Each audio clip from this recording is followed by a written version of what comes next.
Greetings, everyone. Thank you for joining us. I'm Eyal Bitton, Cantor at Neveh Shalom, and host of Proudly Jewish. Today, I am pleased to have as a very special guest, Cantor Olivia Brodsky. Cantor Olivia Brodsky is the cantor at East End Temple in Manhattan, where I just was a few days ago and did not have the opportunity to get together with her in person. So I had to fly back to the other coast to be able to actually talk to her. But it is a pleasure. Those of you who do not know Olivia, I highly encourage you to check out her website and look up the synagogue's website as well and listen to her. She is phenomenal as a cantor. And I met Olivia at a Cantors Assembly convention.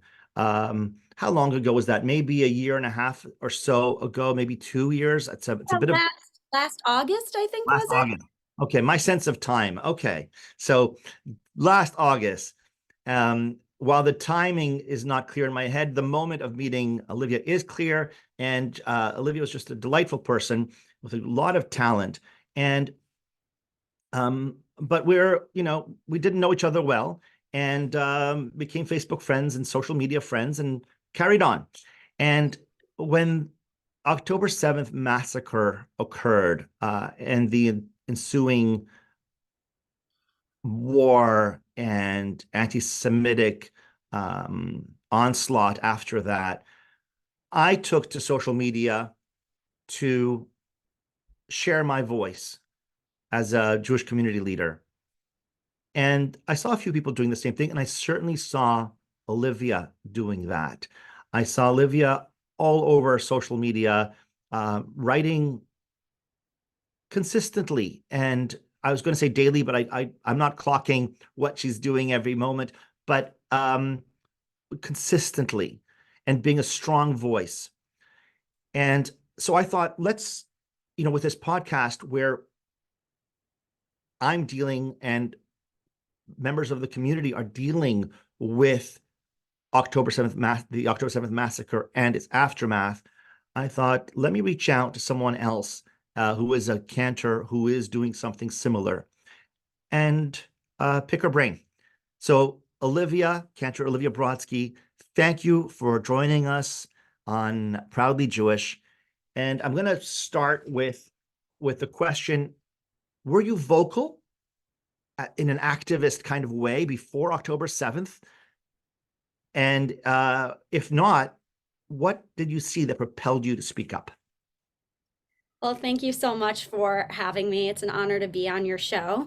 Um, yeah, so I I'm not a big social media user in general, except when it comes to things that are Jewish um, and issues pertaining to Israel. So back in college in 2014, when there was the war with Gaza, I started to become much more active on social media again. And then, of course, once October 7th happened, I started being much more vocal online. Even though I'm not someone who likes to dedicate a lot of my time to social media, I view it sort of as a moral imperative as a Jewish leader to be the voice, especially since I am quite knowledgeable on what happens in the Middle East and the history of Israel. I feel that it's important for me to speak up on behalf of those who either aren't as knowledgeable or who could use some hopefully nuanced perspectives. Um, and just to let people know that it's okay to express your feelings, your opinions. You don't have to have an opinion on everything, and if you're not knowledgeable, you shouldn't speak up. But for those of us who really do feel that we have a stake in this and that we have studied this in depth, I think it's important for us to be our own advocates. I appreciate that answer, Olivia. And, like you, I was vocal on Israel for some time, and um, and certainly much more so on October 7th, whereas before October 7th, I might hold off on some thought I have. After October 7th, I felt, you said moral imperative. That's what I felt after the October 7th. Oh boy, the community, we're alone in many ways. We have friends, but we feel alone. And as a community leader, I have felt, and I think it's what you're expressing here, that there's, you said a moral imperative, but not just as a person, but as a leader, to be a voice, to say it's okay to feel this way and to examine this, and we should be proud to be. And this is the title of my podcast. We should be proud to be Jewish. And what does Jewish mean? And there's that tie to Israel. And we're going to, I think, circle back to a lot of these issues and parse it out a bit. When October 7th happened, and since then, what would you say was the most shocking or disturbing thing about what you saw? And there's so much that we saw, right? So would it be October 7th itself or the aftermath? What was the most shocking or disturbing thing for you? So, a couple of things. First, from the Israeli perspective of the massacre itself, as a Jewish person, I have actually always felt safest in Israel, despite, the bad press that it gets. My whole life, once I've been in Israel, I've always felt like there's no safer place I could be than here, way more so than on the streets of New York or Detroit, where I'm from, or Boston, where I lived. And I have just such faith in the Israeli military and the IDF and its ability to keep us safe. And I think I was first just sort of shocked that a massacre of this size could occur, and that there weren't better protections against it. I think that's the first thing that really took me aback, is just sort of this disbelief that, wow, maybe the safety I feel when I am in Israel is not as secure as it should be. From the American perspective, I hesitate to say that I'm surprised, but I think the scale of the response in the immediate aftermath, even before Israel had initiated any sort of a military response, the seeming celebration and joy for those who are designating themselves as pro-Palestinian. And I would like to say, as an aside, that I consider myself to be pro-Palestinian, but I do not necessarily align with the pro-Palestinian movement. And we can talk about that in greater detail. But the amount of glee, it almost seemed that there was, like, look at how much we've accomplished in our resistance to occupation, right? That this is somehow a win for us. I found that to be very disturbing. And again, that was even before Israel had responded militarily, and before there was any criticism of Israel to be had on the event. So Yeah, that struck me. I don't want to say that it surprised me. It disturbed me, and it was that, so revealing and so open. October 8th, there were celebrations on the street, or they I don't even want to say cloaked as, but presented as rallies and protests. But what were they protesting? October 7th, what's their protest? And people that I know and know of, I'll give you an example. There's a person that my wife and I know, who's Palestinian, Canadian, and on immediately October 8th, I think it wasn't that there was celebration. A Palestinian flag went up on our social media, and the comment was more about, I worry about what's going to happen as a backlash to the Palestinian side. Like, that's your first thought. I understand you have to censor yourself, but there was this.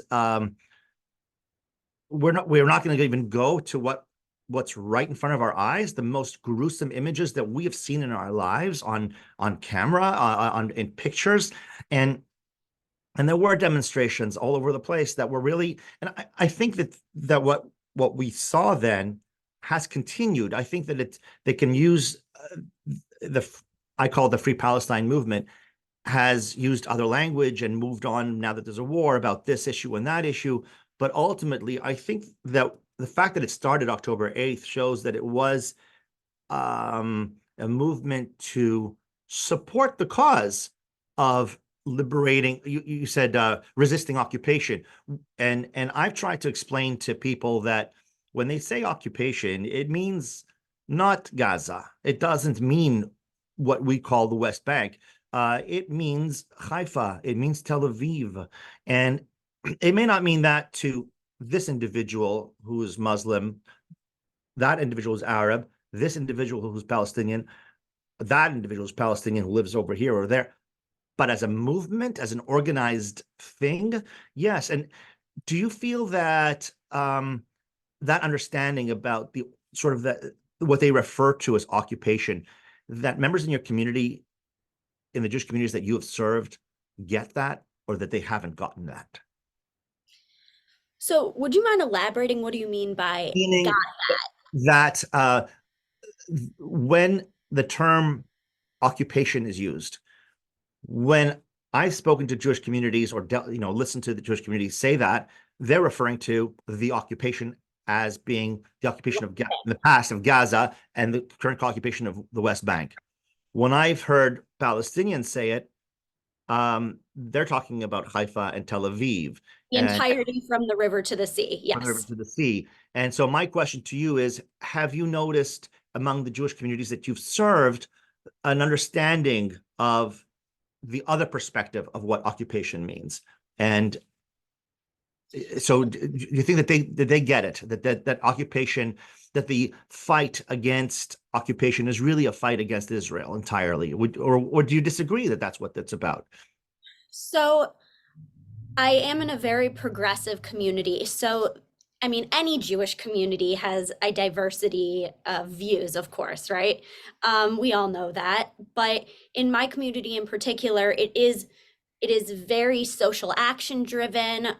It is very American liberal progressive, and um, so there's a whole array of people with varying interpretations of what this means.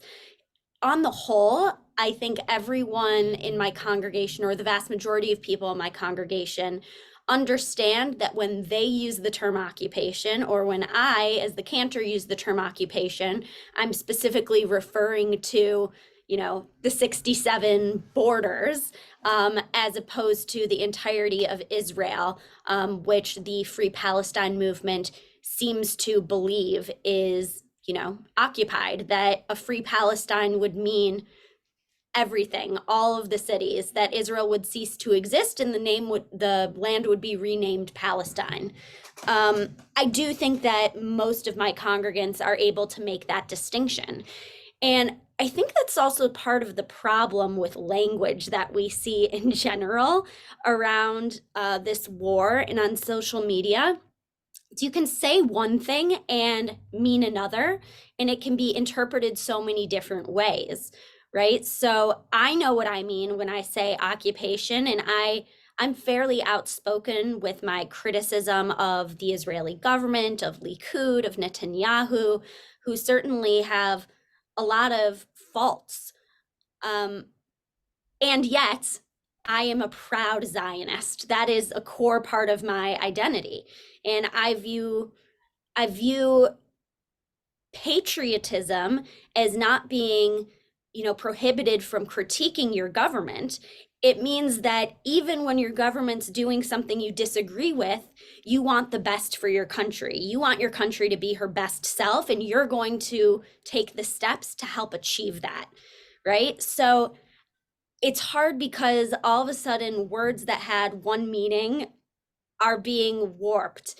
And all of a sudden, Zionism means that you support quote unquote occupation, whatever that means, whether it's, 67 borders or the entirety of the state of Israel. And it can be very difficult to navigate conversations and not realize how people might interpret your use of terminology. Now, you spoke about being in a progressive environment, and I am as well. I'm in Portland, Oregon, in a conservative synagogue, and there's an interesting article that you wrote. Now, I want to mention to the people who are watching and listening here that we started off talking about how you have been vocal, and I have found it really interesting that you have written a few articles with the rabbi you work with, right, at East End Temple, Rabbi Joshua Stanton, correct? Yes. Uh-huh. Okay. And it's amazing that you are collaborating in this way. It's amazing that you're both taking on this leadership to be a voice in this difficult time, and also before this time, it sounds like. But there's this recent article that you co-wrote with him called, I'm looking for it here, "Do Jews Still Have a Place in Progressive Politics?" And there's the vast majority of the Jewish community are on the left in America, are on the left. We believe in liberal values. Liberal values have been helpful to Jews for various reasons and in various ways. And so many people that I've heard of woke up October 6th. They were firmly left liberal, whatever that is, in October 7th, or perhaps another day later, October 8th, weren't sure what that meant, weren't sure how stable and secure they were in there. Could you tell us about this article and your perspective? What if you're dealing with a congregation, with a community that is progressive, do Jews still have a place in progressive politics? Was the question. What's the answer? Do they or do they not? So I'm not going to answer that directly quite yet. I'm going to contextualize it first, which is, first of all, we did receive a little bit of backlash for this article, that some people felt we were endorsing this idea that you have to make a choice between your Zionistic values and your progressive values, and that somehow that was something we were advocating for, which is not at all the case, right? Quite the contrary. What we were trying to point out is how disillusioned we feel, and a lot of other American Jews feel right now, that our natural allies, so to speak, right? The people that we marched with for Black Lives Matter and the LGBTQIA plus community and Stop Asian Hate, or whatever it might be, that the people that we've always been there for when it really push came to shove, or atrocity, that all of a sudden these people, at least for the most part, with a few exceptions, were not by our sides, and feeling that there has been this juxtaposition in progressive circles that somehow Zionism is not a progressive cause, which is really damaging to Jews and distorts the meaning of Zionism, right? Zionism, in its simplest terms, is the Jewish right to self-determine in our historic homeland, which is the state of Israel. That's it, like full stop. It has nothing to do with policy. It has nothing to do with how it's implemented. It has nothing to do about determining whether it's a Jewish state, aka a theocracy, or a state for Jews, meaning a secular state that just has a lot of Jewish people living in it, right? All of that is commentary. And what we are struggling with is the fact that somehow these values are being categorized as incongruent, right? That you can't be both. And it's very strange and disturbing, because it is a value amongst progressives to have people, especially minorities, be able to self-determine, right? This is core to that ideology. And so all of a sudden, for Jewish self-determination to be the lone soldier that isn't acceptable, has been very alienating. So going back to your original question, I guess I want I want Jews to have a place in progressive politics. I don't think the answer is for us to abandon the progressive movement altogether, because I feel strongly that I want to hold on to my values, and my values extend beyond policy pertaining to Israel, right? It's bigger than that. However, when there's an existential threat to Israel, it can be very easy to feel that Jewish safety, so to speak, should take precedent over any other issue that one might usually vote on, right? So we understand that's a reality we feel through generational trauma and now through current trauma as well. But I don't think the answer is to totally abandon progressive politics. I think it's for us to be more selective in which progressive leaders we support and whose voices we uplift, right? There are progressive leaders who are both, you know, pro-Palestine and pro-Israel. Those things should not be mutually exclusive. And I think our work is to elevate those voices. I hear you. And that's, I'm not an American and I'm not in New York, but one person that I think does great, great work and is an amazing spokesman who doesn't have to be is Richie Torres. In I was just going to say, yeah. I mean, this, if you don't know who he is, to my viewers and listeners, look him up. Just a non-Jewish individual who is in government and really speaks up for the Jewish community and for Israel. And to go back now to what you were saying, Olivia, the idea of that you asked, do Jews still have a place in progressive politics, and the pushback you got from people? I understand where you were coming from. I get that. And it's more about, hey, a lot of us feel abandoned. A lot of us, I think you used a nicer word, but abandoned. And what does that mean? I was there for you. You're not there for me. This is my home.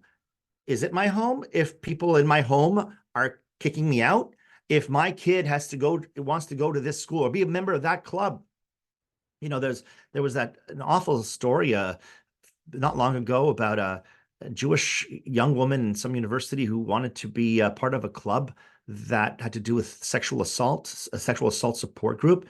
And I think there might be more than one case like this, but I know of one where they rejected her, threw her out because she believed in Israel's right to exist.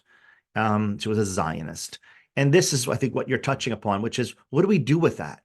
Right? It's not just, hey, the answer is vote Trump. That's not what you're saying. And that's not what I think is being said, but it's a question. And that's, I've met a lot of members of my congregation, members, Jews out there that have responded to the podcast that have touched upon what you've touched upon, which is, I don't know what my home is exactly. And I'm not sure what to do with this. And that's what we're doing, is trying to grapple with this. The ground hasn't settled yet. And we're being thrown out of this area and a little bit out of that area. What do we do with that? And in 2021, you mentioned the 2014 Hamas war.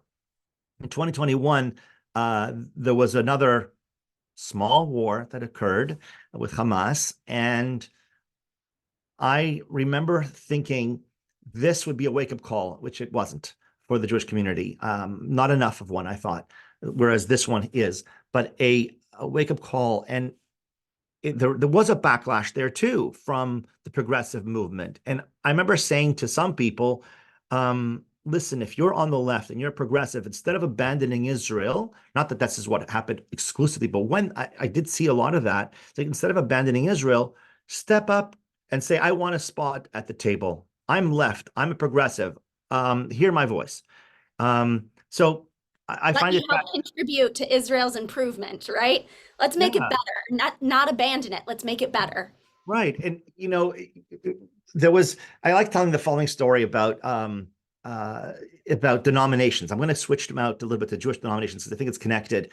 I remember talking to an old friend. I hadn't seen him in many years in Montreal, and he had become Chabad Lubavitch. And he said, "Oh, where are you? Oh, you're a Cantor now. You're conservative. Oh, okay. Conservative Judaism isn't in big numbers the way it used to be. Chabad is growing, Reform is growing, but not so much your organization." And then he said something that was really interesting. He says, "But we need you. You're part of the rainbow." And it's like, wow, right. The Judaism and the Jewish community is diverse. We're not just one thing, and we need to resist. I'm pontificating here, but we need to resist this pigeonholing and saying, "Oh, you believe in Israel, therefore you are this," or whatever that might be. So I'd like to talk to you about this denominational divide. Um, you know, what do we do with that?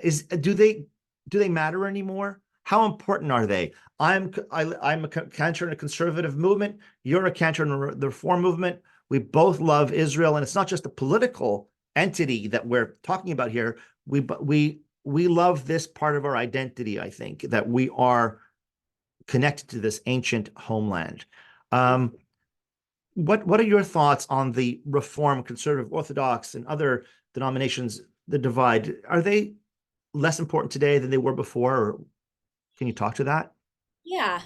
I think it also depends on whether we're talking about an American society or whether we're talking about an Israeli society or, European or Canadian, right? So I think, but for the sakes of this podcast, I'll refer just to American society and Israeli society, the two that I am somewhat a part of. In American society, I definitely think there are still significant divisions, unfortunately. Right? There are people who, how do I say this in the most politically correct way? There are people who judge one another, even within our own tribe, so to speak, of you not being Jewish enough, you not being dedicated enough, you not being outspoken enough, right? And it's easy to do that from really far away, to pigeonhole yourselves and to say that as a reform movement, we believe in X, and as a conservative or Orthodox movement, we believe in Y, and to let those differences sort of dominate. There's definitely been a lessening of that in the aftermath of October 7th, right? There is a unity that has come about, even in American Jewry, a sense of solidarity or of just realizing that we have to be allies with one another. It is a necessity, right? Because when our usual allies have, to use your word, abandoned us, who can we turn to? And the answer is to one another. Even if, the Orthodox rabbi doesn't believe that I have smicha and, that as a woman I can really lead a Jewish community, that does somewhat become irrelevant because we are each other's support when it seems that the rest of the world is against us. When it comes to Israel in particular, what I find so fascinating about this question is that Israel was deeply divided, right? Especially with the attempts for judicial reform, right? Which would hinder the checks and balances of the Israeli government. Massive demonstrations in the hundreds of thousands for liberal or progressive Israelis or more secular Israelis versus more observant and right-wing Israelis. And all of a sudden, that was totally secondary, right? Now it was like no one was talking about that on October 8th. It was all, we need each other. We need to get on the same page right now because when we're divided, we are most vulnerable. And what happened is that we were taken advantage of because of our divisions. It was easier, I think, to attack us when we, didn't have our guard up. I wonder how long that will remain true, I guess is my question, right? So that was definitely true for the first month after October 7th, perhaps even for the second month. But now as you read the news and you're seeing more and more Israelis, who have opposition to the military tactics in Gaza or lack thereof, depending on your perspective, that there is more of a division again. Even so, it is an existential threat in Israel. So the need to be unified is much stronger when you have skin in the game, literally. Yeah. There's so much that you've said. I want to, oh, I could ask you about this. I could ask you about that. But let's turn to something, the ADL. Just yesterday, yeah, January 10th, I believe, the Anti-Defamation League put out, they changed its criteria for what is anti-Semitism. And as a result, they've been pointing out that their stats on anti-Semitic incidents for 2023 are like have skyrocketed, and 2024 as we start the year skyrocketed because of all these Free Palestine, anti-Israel demonstrations. Now, whereas they might not have been counted before, they're being counted today.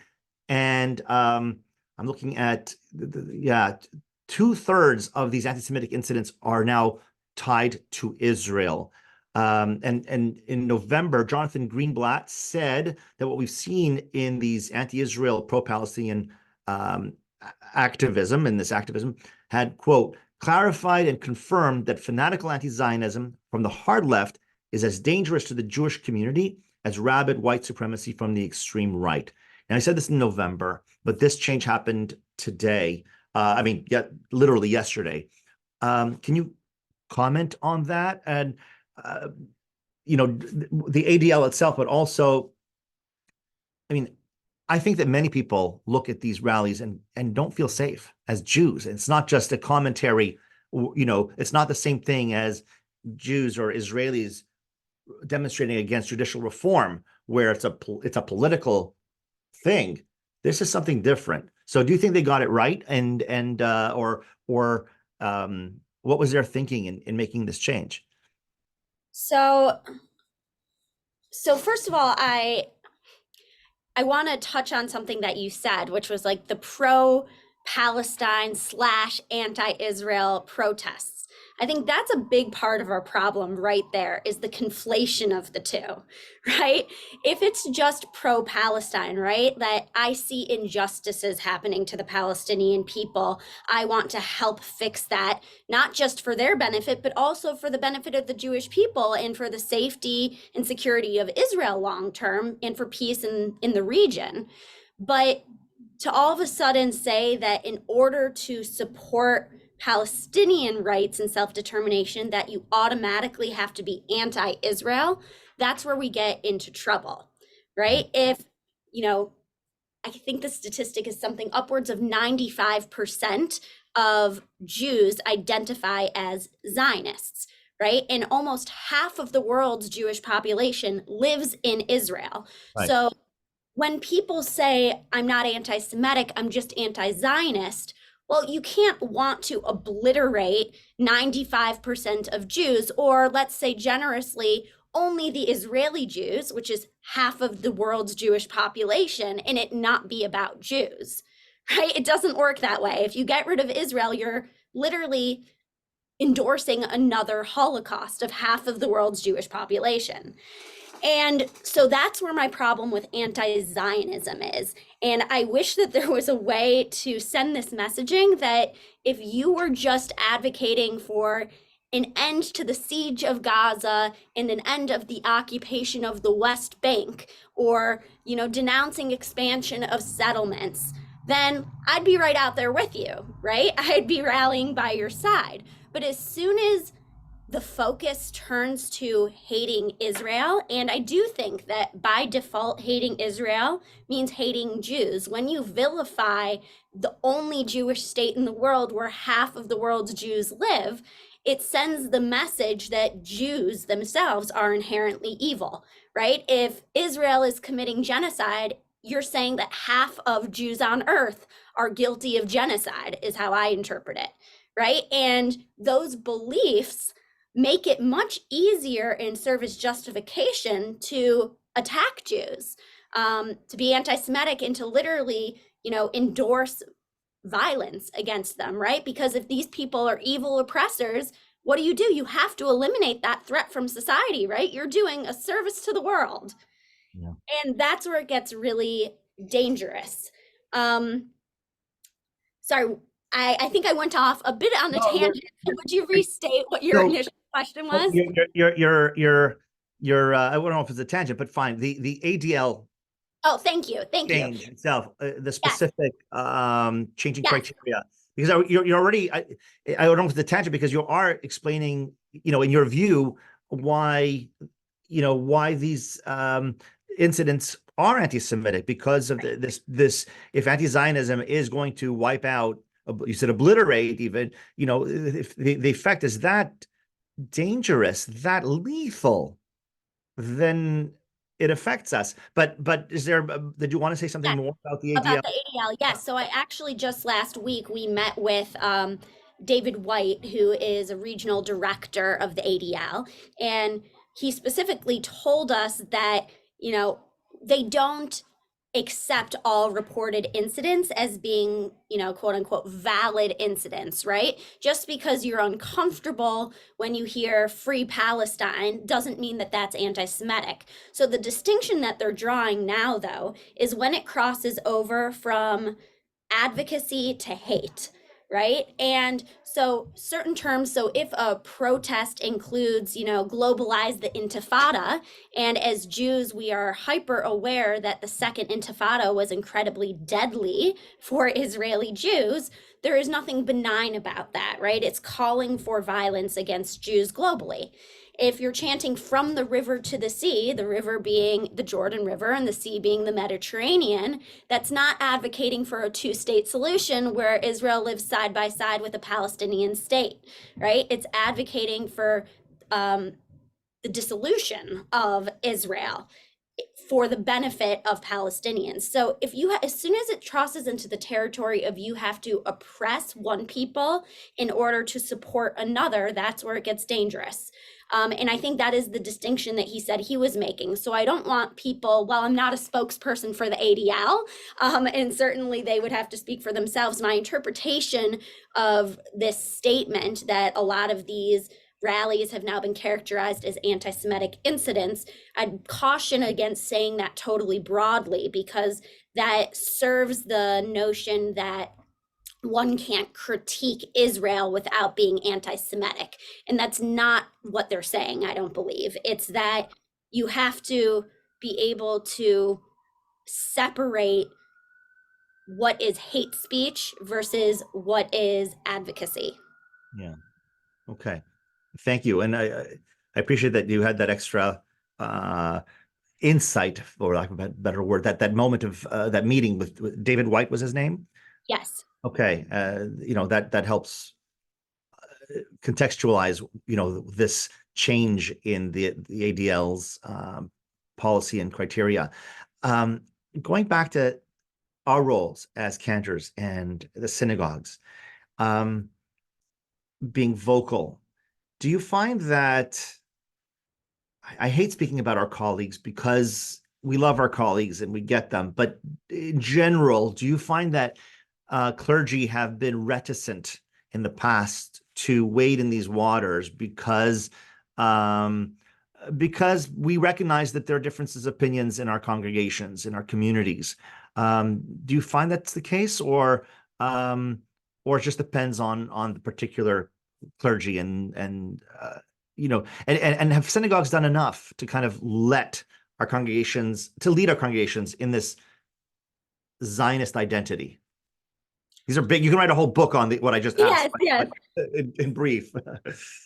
So again, it's not that I'm familiar with every synagogue in the United States to truly be able to speak knowledgeably on everyone's behalf, but having a lot of friends who are also clergy, and hearing about their experiences, I think there are two types of synagogues when you're applying for a job. There are synagogues that say, we keep politics off the bima, and there are synagogues who say, no, as Jewish leaders, we expect you and we need you to be vocal. Hmm. And there are clergy people who I think feel very strongly one way or another. I'm very much one of those people who I knew as soon as a congregation says to me, no politics on the bima, I either need them to elaborate as to what they consider to be political, because for me, as soon as something has its basis in Torah, if there is Jewish word about it, then it is not political. It is Jewish. It is an ethical Jewish value. Mm. And um, there are a lot of things that would fit that criteria, not to totally go off, but like abortion. Jewish law has a lot to say on abortion. And so I don't consider speaking about that from the Bima to be political. Um, so I think there's probably a split. There are a lot of congregations in the United States who try to not alienate any portion of their community, recognizing that there's going to be a diversity of views. I have been, what I'll say, pleasantly surprised that since October 7th, even congregations that I've in the past seen to be very hesitant to speak out about anything they thought could be mildly political or controversial have actually broken out of that boundary that they've set for themselves and made an exception, because this is about our existence as a people. This is about our Jewish identity. So that's been what I've seen. Again, I don't know how long that will last, but I have been pleasantly surprised that a lot of apolitical clergy on the Bema, so to speak, have started using their voices to bring awareness and to educate about what is happening right now. Yeah, I think you're dead on this one. And I've seen that as well, that people who have been reticent to speak up before are speaking up now. Not necessarily every single person, and no, I'm not, there are no surveys. I'm not, but anecdotally, that's my observation as well. And I'd say that it's because they understand this is not just politics. This is beyond that. This is affecting our kids in universities, in high schools. It's affecting our social circles, our politics. I said it's not about politics, but it affects our political home, our social homes. You were talking about progressive politics, progressive. It's a question of values for many people. If I have this value, then I'm part of this group. And all of a sudden I'm being kicked out of this. What is it? All of that is propelling, I think, these clergy to speak up. And also, what is a Jew, right? Is it just a religion? Are we a people? If we are Am Israel, Bnei Israel, what does that mean? How important is that idea of a homeland and being rooted in our ancient homeland? And I think that has awakened in many people. Regarding synagogue and our roles,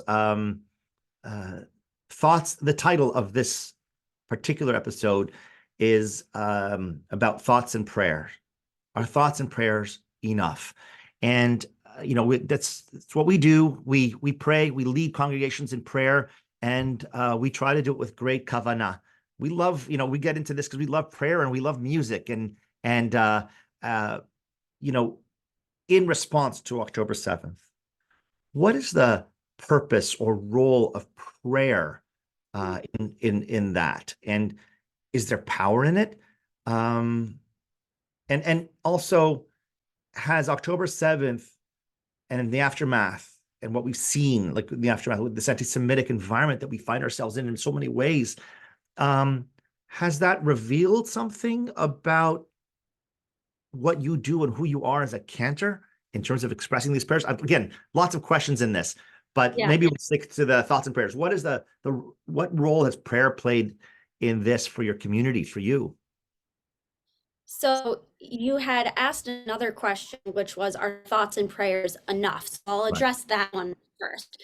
So my personal ideology is no. I've never been someone, not just as it pertains to this moment in history, I've never been someone who thought thoughts and prayers are enough, with an exception. So to totally botch or give you a truncated version of, like, I love the serenity prayer, right? Change the things you can, accept the things you can't, and have the wisdom to know the difference.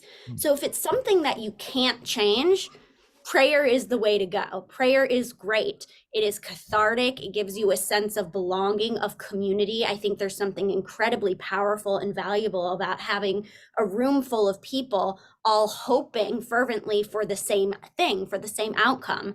And regardless of one's belief in God or lack thereof, right? I do think that there's an energy that is put out into the universe, for lack of a better term, when people are unified and having that similar desire. However, if it's something that you can change, right, then the thoughts and prayers are not enough. Then I feel like if you don't take action and you have the ability to, that's when I think as a community we fall short. And I don't mean to, give anyone additional unnecessary Jewish guilt, but I do think that we have to try to categorize things for ourselves. What can I change, and what are the things I can't change and I just have to accept? Regardless, I think there is value in prayer, like I said, in the community aspect, in the solidarity. Yeah, okay, this, it's like a bell is ringing in my ear. Right after October 7th, there was this outpouring of people searching in their eyes, look to each other, that I saw in my congregation, to each other, and certainly to us, the clergy, looking for guidance and help and security and familiarity and tradition and roots and identity.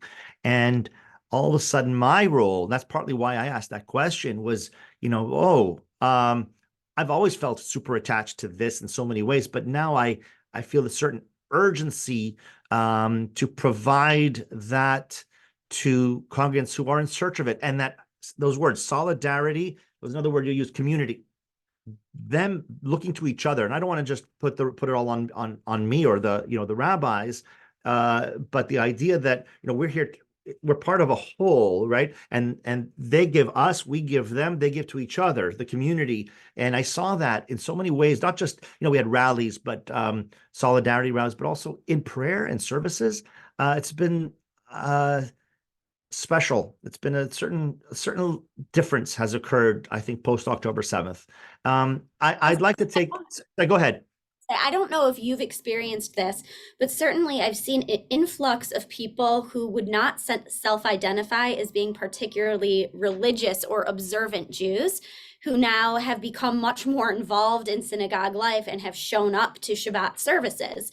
And I really think that is a product of the fact that way too often Judaism is mischaracterized as just being a religion. And you really can't understand Judaism or Zionism by erasing perhaps the biggest part of our identity, right? We were tribal. We were a people before we were ever a religion. And I think that that's what people are drawn to, like that solidarity, that community. And so it's been very interesting, I think, and very encouraging to see people have finally this recognition that I don't necessarily need to be quintessentially religious to find meaning and value in synagogue life. Right. That was beautifully said, by the way, that we are the tribal part of us, and that we were a people first. Thank you. I'm going to, when we're done, find that and quote it somewhere, because that was excellent. So much of this is excellent, but that really spoke to me. I'm going to turn to some of the questions and comments in the chat. For those of you who are watching this on YouTube later or on the one of the audio podcast platforms, we tape this in front of a live virtual audience and take questions from the chat. So one comment or question, Marnie Horesh says, is the attitude in 2021, we're talking, this is earlier in our conversation, so we have to play back a little bit what we were talking about. The attitude in 2021 for a lot of Jews was, Israel, nice to have. Today, it's clear again that it's actually always been a non-negotiable, right? It's that difference between what, I think this is dealing with what we talked about, what did October 7th sort of teach us as Jews in our connection to Israel, and I think we've spoken about that. Corey Corey Rayton, I think while it's unattractive to find politics in the synagogue, okay, let's use the separation of church and state as an example. I know that I can't feel welcome or comfortable in a synagogue with clergy who does not stand firmly with Israel, not blindly, but firmly. My question is, how do we create congregational communities where every Jew who is participating feels at home? Is it possible? Or are we moving toward a future where denomination equates political stance? That's Do a you want to? great question. Yeah. So simply, I mean, I don't believe that we'll ever be able to satisfy everyone, but I do think that we can satisfy the majority. So, for example, having empathy for the plight and the disaster that has befallen on Palestinians living in Gaza should not be at all political, right? That is just having compassion as a human being for people who are suffering. And so, in my congregation in particular, even though there have been a lot of sermons of late about, the importance of Israel and anti-Semitism, in every single service during the Misha Berach, we also mention all of those innocents in Gaza who have been affected by the war. In Kaddish, we also mention all innocent civilians who have been killed in this war, regardless of whether they're Israeli or Palestinian, right? So I think to hold on to your compassion for people, regardless of quote unquote which side of the line you're on, can help to foster an environment where hopefully not all, but the majority of Jews can feel that their ethics or their ideals are demonstrated by their clergy and from the Bima. Okay. I'm going to field the next question, and Olivia, correct me if I'm wrong in the following. So Sherry Horowitz, takes issue with your comment about the pro-Palestinian movement not always being anti-Semitic. And you remember when we talked about, I think it's when I talked about pro-Palestinian / anti-Zionist. I believe Sherry and everyone here, I think it's worth clarification that what Olivia was doing there was commenting on was the term itself, not necessarily the specific demonstrations, and meaning that you can be, as she is, for Palestinians. We want what's best for them, but that doesn't mean we're part of the Free Palestine movement. And so I perhaps, when I said the pro-Palestinian / anti-Zionist movement, she was just trying to, I think, differentiate between in terminology. Yeah, correct. and that doesn't mean that there's and earlier.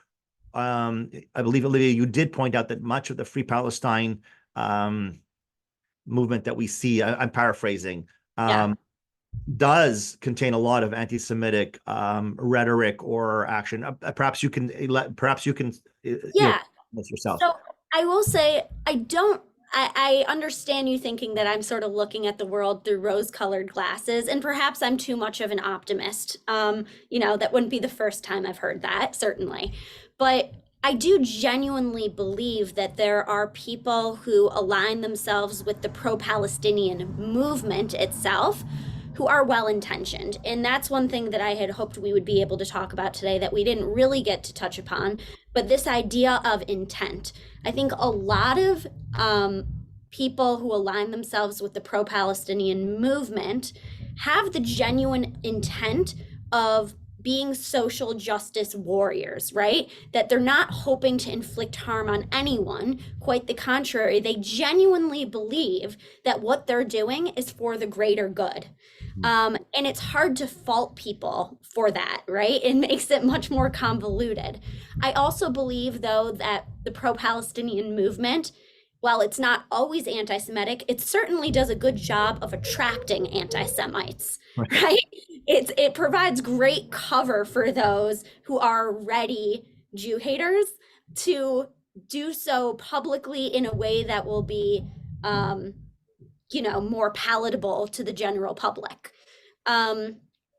So yeah, I think the intent is really what it comes down to. Is your intent to get justice and equality for all people, or is your intent to vilify? Is your intent to destroy? And I think a lot of people in the movement are frankly just uneducated, well-intentioned and poorly educated. Yeah. I could be wrong. I certainly hope I'm not wrong. And regardless of whether or not I am, it doesn't negate the reality that a lot of pro-Palestinian demonstrations have become dangerous for Jews to be there, right? Um, so what do we do with it, regardless of how we view it, is I think a different question. No, good answer, Olivia. I think one or two more. Uh, Susan Brodsky, is that connection going to last when this war ends? And I think you already spoke a little bit about that, but put it this way, what's your prediction? I know we understand that this unity with each other, this connection that we have to each other and to the land of Israel as our ancient homeland, ancestral homeland, is there now. What's your prediction about the future, about tomorrow, after it all ends? So I think it'll last for a while, not indefinitely. I think it'll need a reset button. And unfortunately, whenever the next war or conflict is, which unfortunately I do think is somewhat inevitable, though I certainly pray that I'm wrong, um, I think we'll need a refresher on why Israel matters and is important, right? As you had said, it was always nice to have. And now we really are saying, oh, it's not just my escape route if America goes down. Now it's like, what actually happens and what if it's not safe there either? Um, I think I would probably equate it to how long did the American patriotism and unity last after 9/11, but sort of on steroids. I think for a long time, certainly for years afterwards, there was a deep sense of patriotism and solidarity. Um, and I would imagine that the same would be true, but perhaps more amplified because we are such a small community, and we're a minority. So I hope it's enduring. I don't know that it really will be, but certainly for the near future, I'm confident that it will. I actually agree with you on that, and I would add the following: the Jewish community overall, post October 7th, has shifted and is questioning things and is exploring things, and with leaders like Cantor Olivia Brodsky, um, we have a chance. What I mean by that is people are listening. They really are listening. They're paying attention to this podcast. This podcast wouldn't exist before. And I'm not saying this is the greatest, the most important thing. I'm saying we need more voices like this, more voices like Olivia. And they're out there, but now I think people are listening more and they're looking for ways to, and this is the key that I'm getting at here. They're saying, after all of this, where do we go? Where do we turn? Well, the Jewish community is resilient. The Jewish community has never shied away from questioning. And we're questioning right now all kinds of things, even that more difficult question that you asked before, for example, for progressive Jews, questions are being asked. What do we do about this? What do we do about that? Where do we go? I had a podcast that dealt with Jewish education. What worked yesterday? Is it working for tomorrow? I think that a lot of brilliant minds out there are asking the same questions. And I think a lot of brilliant minds are listening to other leaders like Olivia and saying, what can I do to help so that the next generation is more equipped on all fronts to deal with this, more tied to each other, and that has a bit more of that unity. That's my 2.5 cents on that. And I really want to thank Olivia Brodsky for joining us today. Olivia, you've been a phenomenal guest, and Thank I you so I much. really think your congregation is the better for having you there. You are, again, I want to underline the first thing I said before. Olivia Brodsky is a phenomenal Chazan, cantor. You listen to her voice, and I listen to her voice, and I go, well, I'm not quite there yet. And I know that I ever will be. So there's a great talent vocally and spiritually, obviously, and now as a people, this type of leadership that you're showing is, I applaud you, and I'm sure your congregation does as well. Thank you for joining us. Thank you so much. And I'll leave it off by also saying this phrase, pray with your feet, since this was about thoughts and prayers. I think my answer is pray with your feet.